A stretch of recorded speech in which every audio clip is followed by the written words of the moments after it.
Hello, welcome to Zigmatech Learning Hub. I'll be your instructor for civic education.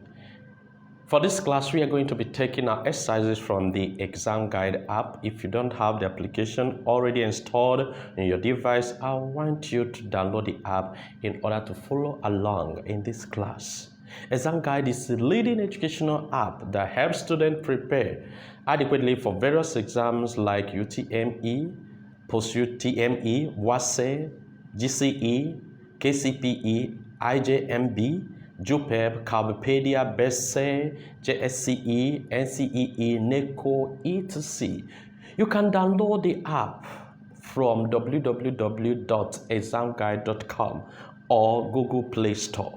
Please subscribe to our channel and turn on the notification bell to be updated on new videos. Ready for today's class? Okay, let's get started.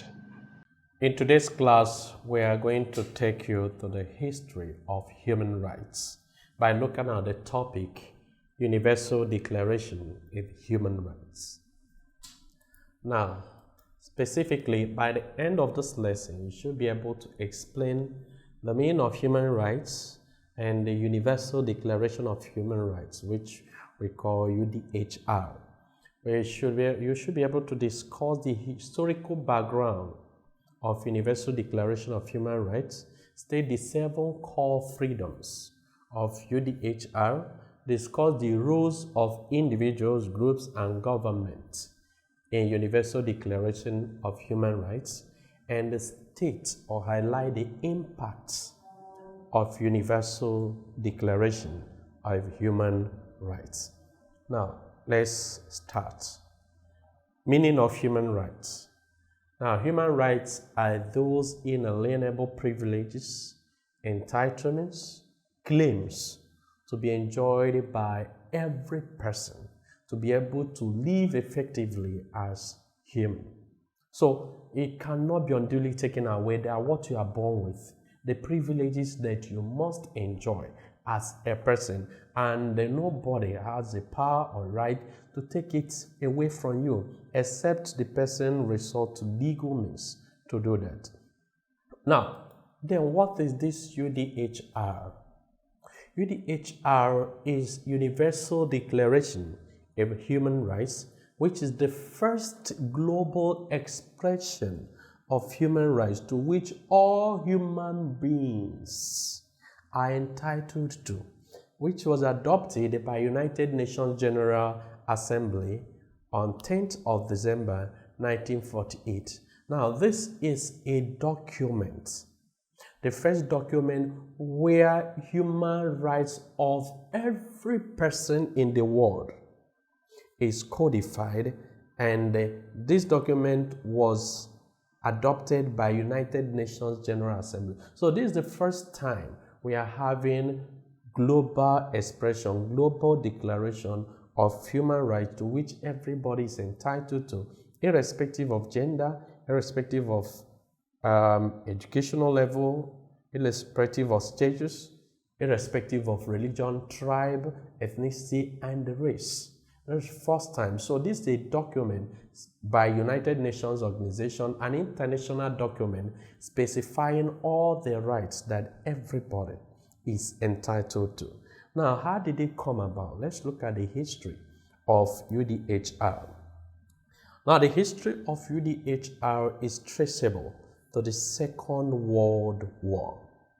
Now, during the Second World War in 1945, around the end of the Second World War, the Allied countries, made up of mainly United States of America, United Kingdom, France, and other countries, adopted what they call their basic war aims while they were fighting the war. And these basic 4 aims are: 1, freedom of speech to promote it, freedom of religion, freedom from want, and freedom from fear. These were the basic war aims that they adopted, that they want to champion. Now, after this, United Nations was created That is the world organization that nations of the world belong to.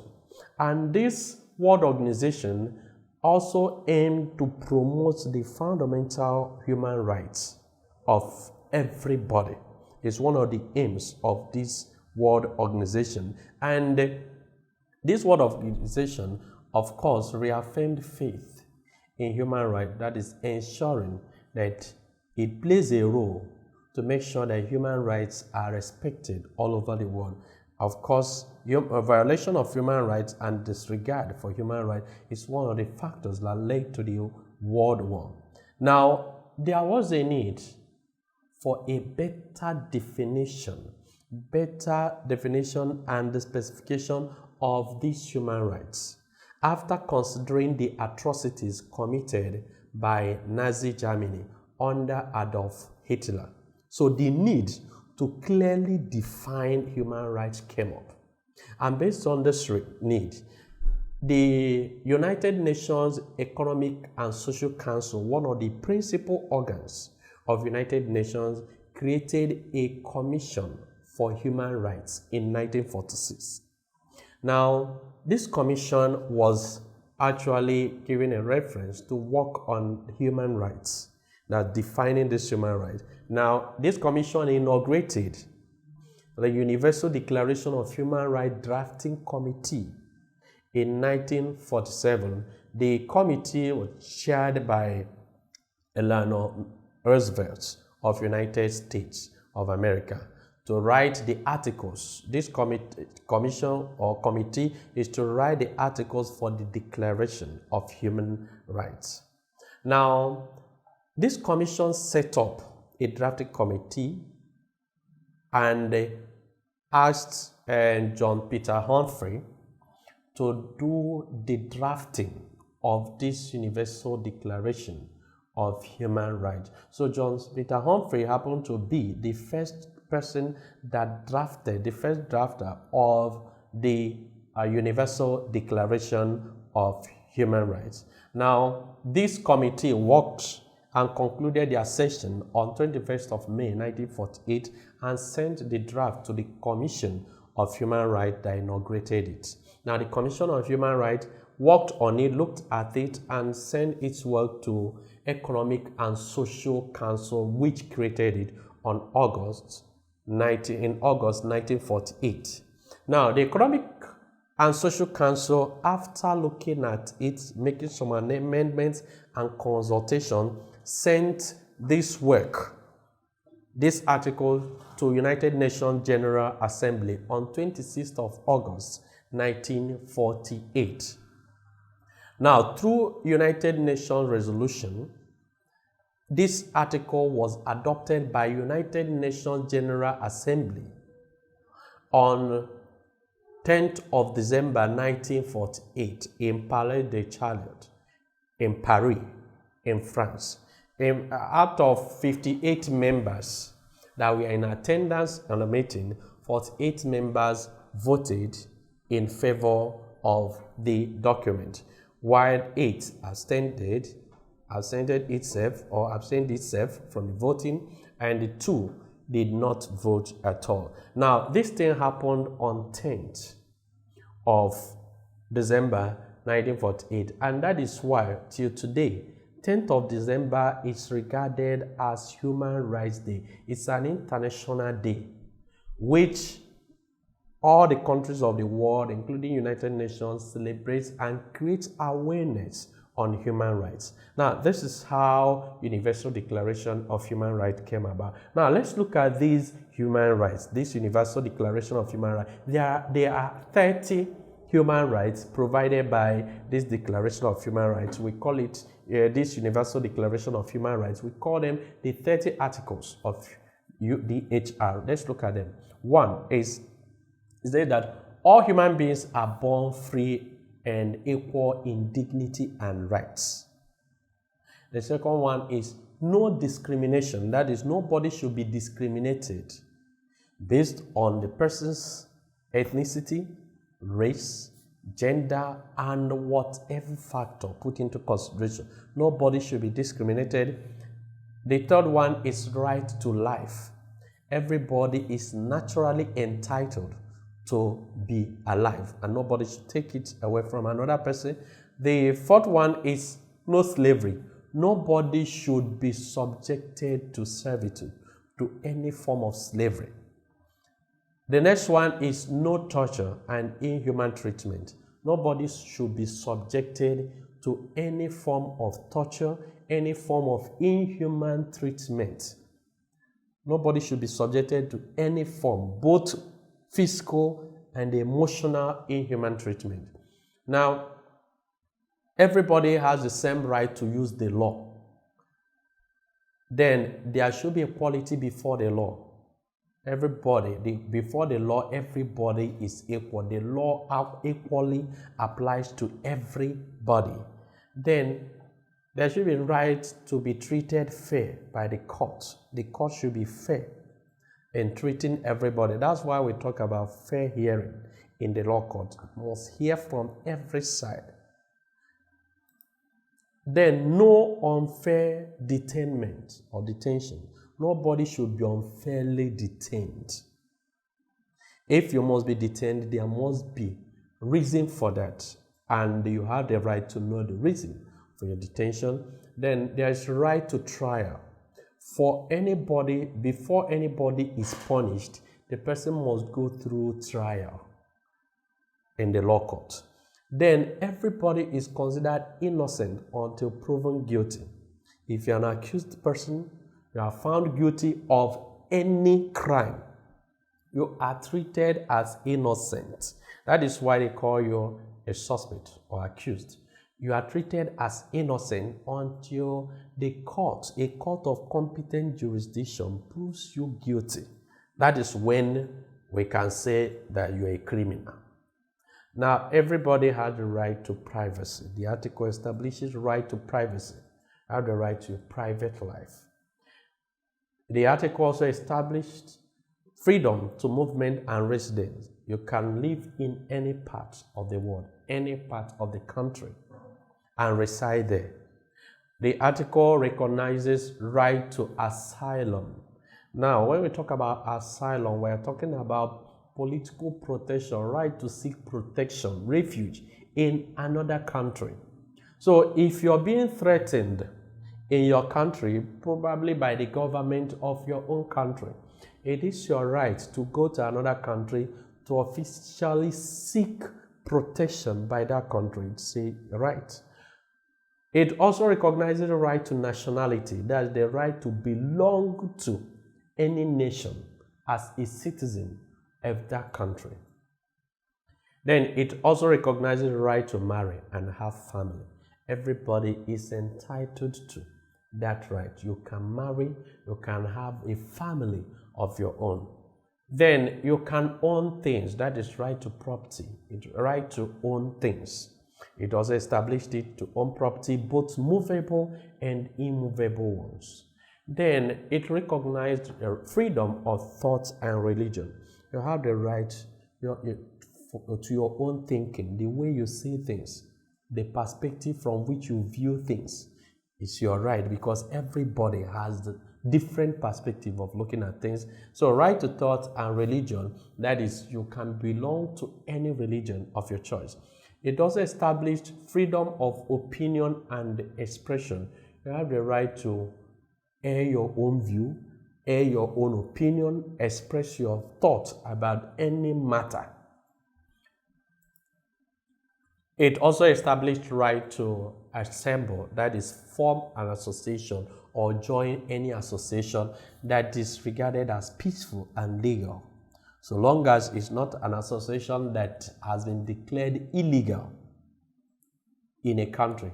It could be a cultist group, is not allowed. A terrorist group is not allowed. So any association that is peaceful. The UDHR provides for right to democracy. That is the right of every citizen to enjoy the dividends of democracy and to have a democratic government. Then it also recognized the right to social security, the right to work. As an adult, you must have the right to work. Then right to rest and holiday. Now, in working hours, there must be a time in which a worker must observe rest. It is a right. Even after work, you must rest. Then right to holiday, that is when the government of a country declares holiday, it is the right of a worker to rest on that day, to observe it.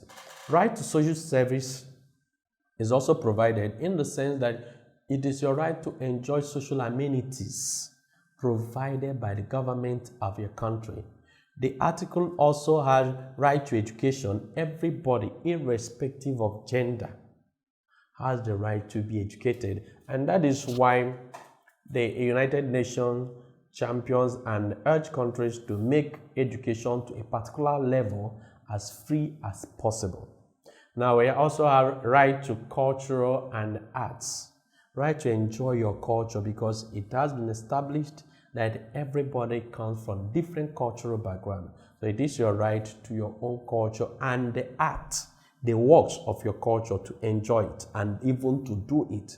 Now, right to freedom around the world. You have the freedom to go to anywhere in the world. Nobody can take that away from you, but follow legal means. Right to subject to the law. It is your right to subject yourself to the law. Then, human rights cannot be taken away, according to the article. It cannot be taken away because they are fundamental and natural. Now, let's look at what we call the 7 core freedoms of UDHR. The 7 core freedoms. One is what we call right to life, liberty, and dignity of human person. That is number 1 of the 7 core freedoms.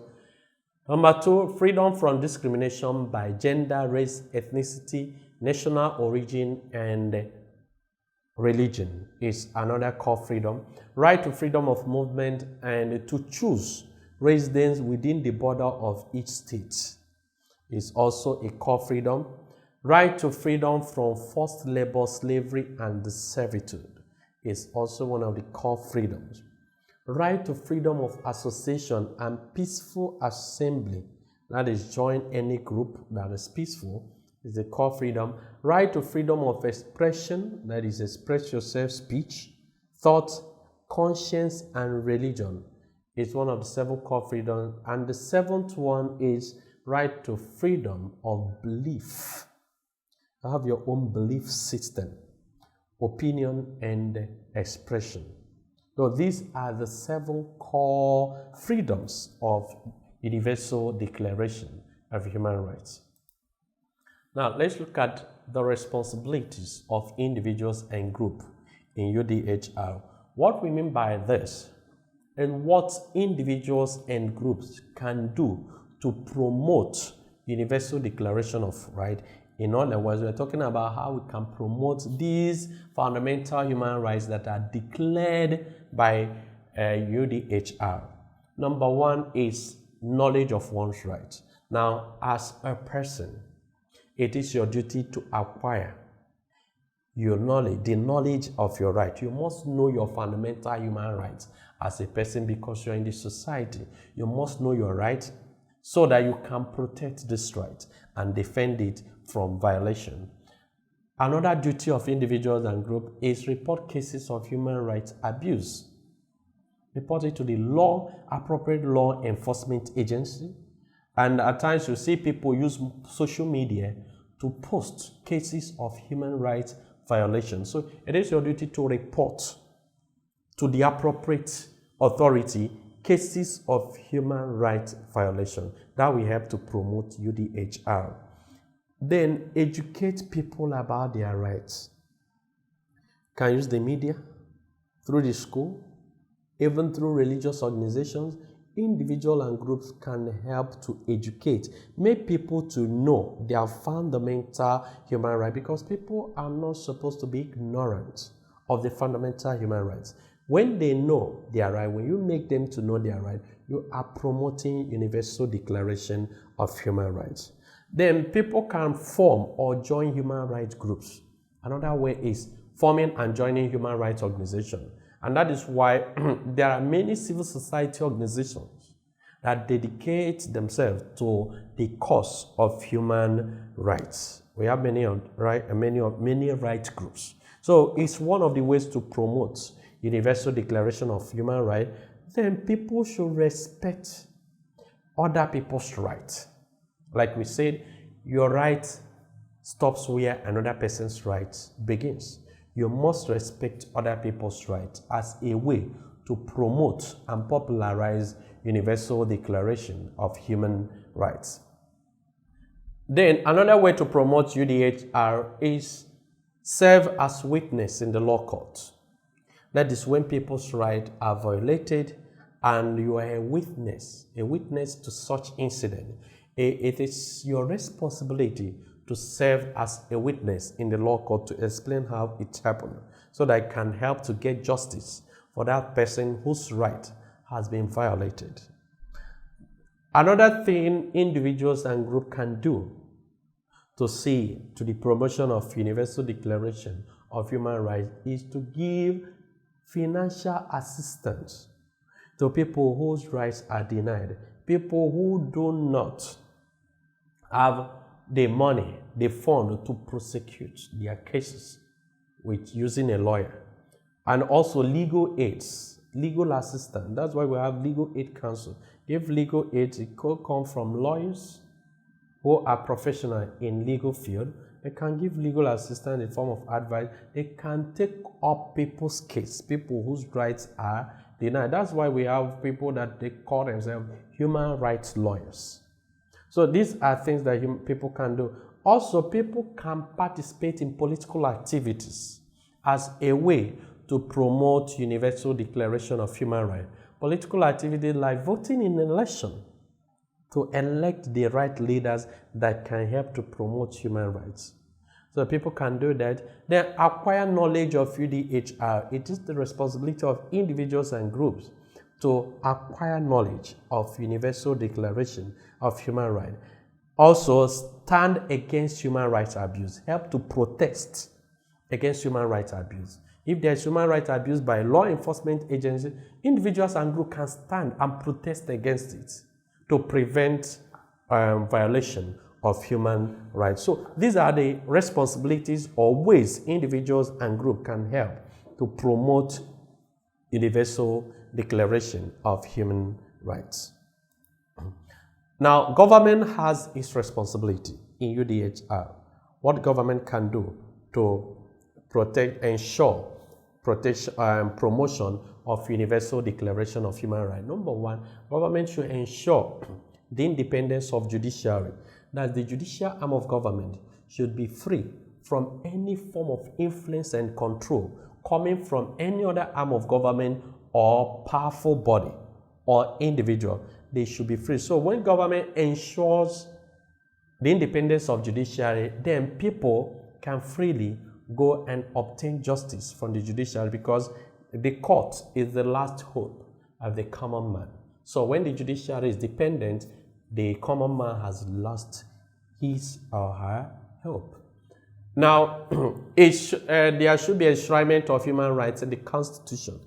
Human rights should be enshrined, made part. The government should ensure that human right is part and parcel of the Constitution of the states, so that it can be effectively protected as a way to promote Universal Declaration of Human Rights. Then government can establish human rights agencies like Legal Aid Council, Human Rights Commission, human rights agencies that can help to advocate, enlighten people about their rights, and also help those who cannot enforce their rights to enforce their right and get justice. Those whose rights are violated can get justice through these human rights agencies. So government should establish them.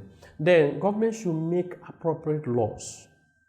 That is, laws that protect human rights, ensure protection of human rights. Government should make these laws available.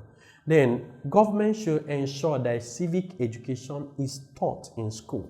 And that's why in most schools you see citizenship education, civic education, because it is through this study that people can learn. Everybody that goes to school can learn his or her fundamental human rights. The government should make sure that it's part of the curriculum and compulsory for every person that attends school to go through this course. Government should ensure press freedom. Government should not censor the press. Government should ensure that the press have the liberty to investigate any information and report to the public. Remember, it is through the press that people can exercise their right to freedom of expression. Government should also ensure poverty alleviation, that is, reduce poverty in the country, so that those who, because we have identified that when people are poor, they cannot actually afford to get the service of a lawyer to enforce their fundamental human rights. So it is the responsibility of government to actually reduce poverty in the country. When the government reduces poverty, then it is promoting the Universal Declaration of Human Rights. Government should also ensure the practice of democracy. When democracy is enthroned in a country, Universal Declaration of Human Rights can be promoted. Then, government should enlighten law enforcement agencies to respect people's rights, because at times, problems normally come up when the law enforcement agencies that should protect the human rights of people are the ones that are violating the human rights of people. And at times, you see some of them unnecessarily torturing people. So government should train and enlighten their enforcement agencies to respect people's rights in handling any matter. No matter the offense the person has committed, it is only the judiciary that has the right to punish those that violate the law. So government should ensure this. Now let's look at the impact of UDHR, the importance of Universal Declaration of Human Rights. Now, of course, this is Universal Declaration of Human Rights. It has promoted human rights all over the world. Human rights before the Universal Declaration of Human Rights was not as popular as it is today. Even some governments violate people's rights with impunity before them. So it has popularized human rights and has made many countries of the world to adopt the enforcement of human rights. It has also influenced the constitution of member states. Countries that belong to United Nations, most of them have adopted human rights or enshrined human rights in their constitution. Example, Chapter 4 of the 1999 Constitution of Nigeria deals with fundamental human rights to which every Nigerian is entitled to. So this is influenced by United Nations Declaration of Human Rights. It has also promoted world peace and security. Since this Universal Declaration of Human Rights, we've not had world war again, even though there are threats, but it has to a very large extent ensured the respect of human rights by the government, which has helped to promote world peace and security. UDHR has also helped to promote democracy, because fundamental human rights is fundamental in democracy. You can't talk about democracy without talking about human rights. So it has promoted democracy in different countries of the world. It has also promoted equality of individuals. So individuals are being treated as equal. It has promoted equality of individuals. It has also increased awareness on human rights. Right? You see, every 10th of December, we call it Human Rights Day.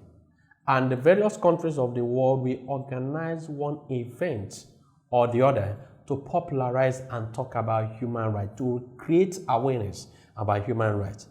It has also helped to abolish inhuman traditional practices.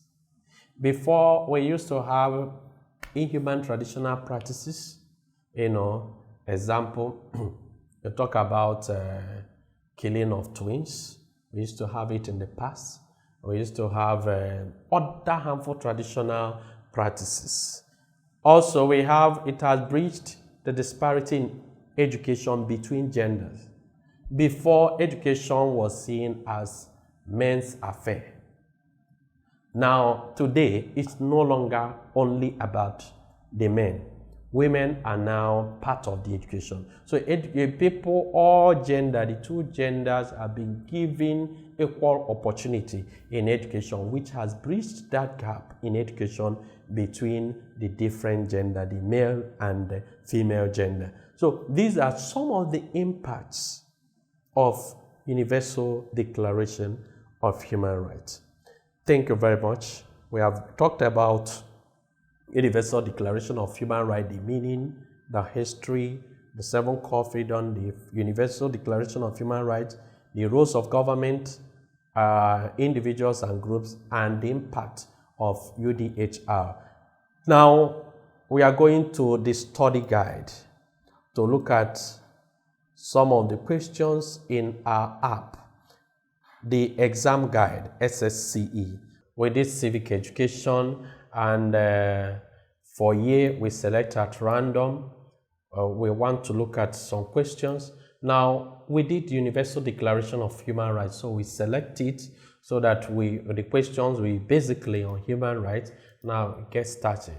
Now, human rights can be promoted if, of course, jungle justice is discouraged, relevant knowledge and information are acquired, political elites exercise discretionary powers, there is existing constitution, best be promoted.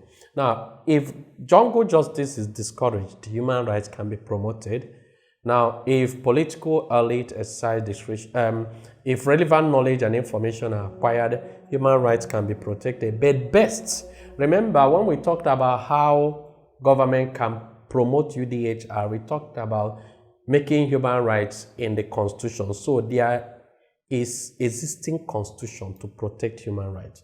Now, let's look at this question. Okay, these ones are not based on what we did. The best means through which individual rights can be promoted is knowledge acquisition, judicial independence, press censorship. You can't talk about press censorship, that denial of press freedom, improved standard of living can get a little way knowledge, but judicial independence. We mentioned it when we talked about the roles of government in promoting UDHR. Now, Chapter 4 of 1999 Constitution of Nigeria is about, we talked about fundamental human rights. Now, all human beings are born free and equal in dignity and the rights.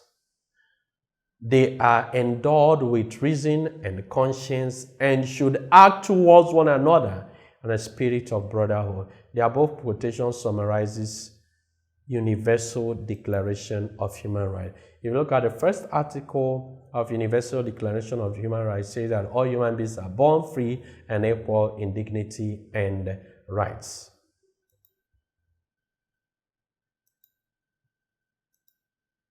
Now, Universal Declaration of Human Rights is based on the resolution of the A.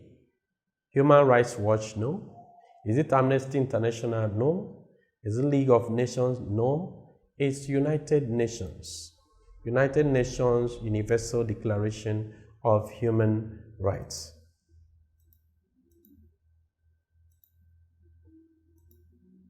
Now, Universal Declaration of Human Rights was adopted by Economic Community of West African States? No. Is it C, African Union? No. Is it European Union? No. But B, United Nations is the one that adopted Universal Declaration of Human Rights. Of course, Universal Declaration of Human Rights was commissioned and was done under the United Nations. Now, in which year did the United Nations General Assembly adopt the Universal Declaration of Human Rights? Is it 1945? Is it 1946? Is it 1947? It's in 1948, 10th of December, 1948. Thank you for participating in today's class. You can practice more questions using the ExamGuide app. The app scores and gives a detailed explanation of all questions at the end of your practice tests. You can learn a particular topic of interest with different modes like study mode, mark mode, and the practice mode. It also has other features that make learning fun. It is a must for all serious students. Download from www.examguide.com if you don't have it yet. See you in the next class. Don't forget to subscribe to our channel, hit the notification bell, and share the videos to people that benefit from it. Bye.